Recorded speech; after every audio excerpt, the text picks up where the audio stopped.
पहला प्रश्न हमारा पहला प्रश्न है कोडाई कनाल पर्वत श्रेणी किस राज्य में है और किस पहाड़ी पर है। तो कोडाई कनाल जो पर्वत श्रेणी है वो आपके तमिलनाडु राज्य में है और तमिलनाडु राज्य में पलनी की पहाड़ियों पर है। तो पलनी की पहाड़ियों पर कोडाई कनाल पर्वत श्रेणी है और ये किस राज्य में है, तमिलनाडु में है। इस चीज को आप ध्यान से याद रखिएगा। आगे बढ़ते हैं।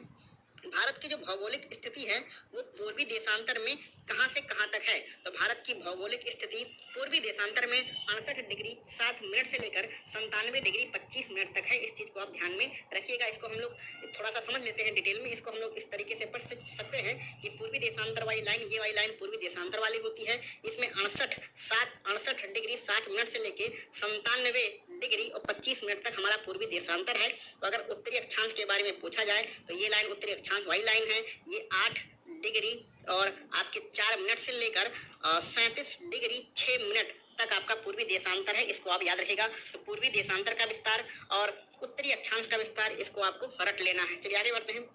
भारत की वह कौन सी सबसे बड़ी झील है जिससे नमक की प्राप्ति की जाता है। तो नमक किस झील से बनाया जाता है, सांभर झील से बनाया जाता है। ये सांभर झील कहाँ पर है, आपके राजस्थान राज्य में है। राजस्थान। और ये किस प्रकार की झील है, ये खारे पानी की झील है। नमक की प्राप्ति की जाता है। तो नमक किस झील से बनाया जाता है, सांभर झील से बनाया जाता है। ये सांभर झील कहाँ पर है, आपके राजस्थान राज्य में है। राजस्थान। और ये किस प्रकार की झील है, ये खारे पानी की झील है जिससे नमक बनाया जाता है। चलिए आगे बढ़ते हैं। सूर्य ग्रहण कब होता है और किस प्रकार से होता है। तो सूर्य ग्रहण का मतलब होता है जब सूरज न दिखाई दे, यानी चंद्रमा जब पृथ्वी और सूर्य के बीच में आ जाता है तो ऐसी कंडीशन में सूर्य ग्रहण होता है। चंद्रमा पृथ्वी और सूर्य के बीच में जब आ जाता है तो ऐसी कंडीशन में सूर्य ग्रहण होता है। चलिए आगे बढ़ते हैं।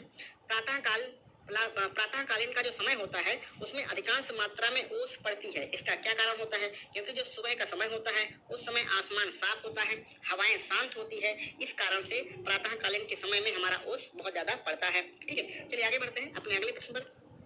विश्व में चाय का सबसे बड़ा उत्पादक राज्य कौन सा है। तो विश्व में चाय का सबसे बड़ा उत्पादक देश के बारे में पूछा जा रहा है यहाँ पर। तो चाय का सबसे बड़ा जो उत्पादक देश है वो चाइना है। अगर भारत में पूछा जाए कि भारत में किस राज्य में सबसे ज्यादा उत्पादन होता है तो उसका आंसर होगा असम। तो भारत में असम राज्य में सर्वाधिक उत्पादन होता है चाय का। और पूरे विश्व में चाय का सर्वाधिक उत्पादन कहाँ पर होता है, चाइना में होता है। इस चीज को आप ध्यान से रखिएगा। आगे बढ़ते हैं। वह कौन सा राज्य है जिसकी सीमा सिक्किम से मिलती है। तो एकमात्र भारतीय राज्य है पश्चिम बंगाल जिसकी सीमा सिक्किम इस राज्य से मिलती है।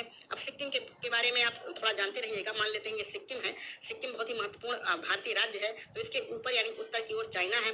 सिक्किम में पश्चिम की ओर कौन सा देश है, नेपाल है।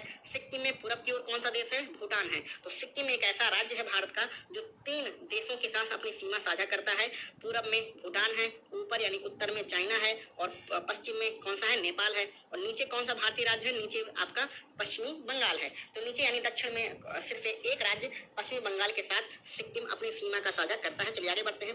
राजस्थान नहर को पानी कहां से प्राप्त होता है। तो इसी राजस्थान नहर का नाम इंदिरा गांधी नहर है और इसको पानी सतलज नदी से प्राप्त होता है। तो इंदिरा गांधी नहर अथवा राजस्थान नहर को पानी कहां से मिलता है, सतलज नदी से मिलता है। आगे बढ़ते हैं।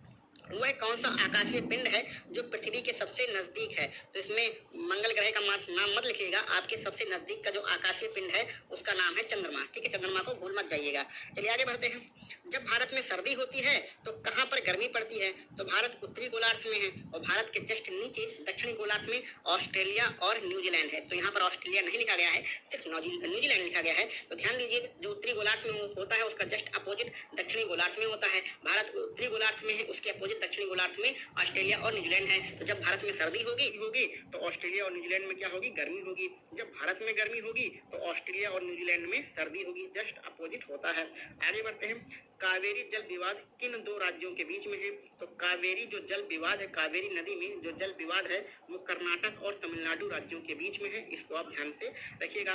भारत का दक्षिणतम बिंदु कौन सा है। तो ये घुमा फिरा के हमें हर लेक्चर में मिल जाता है कि भारत का जो दक्षिणतम बिंदु है वो इंदिरा पॉइंट है।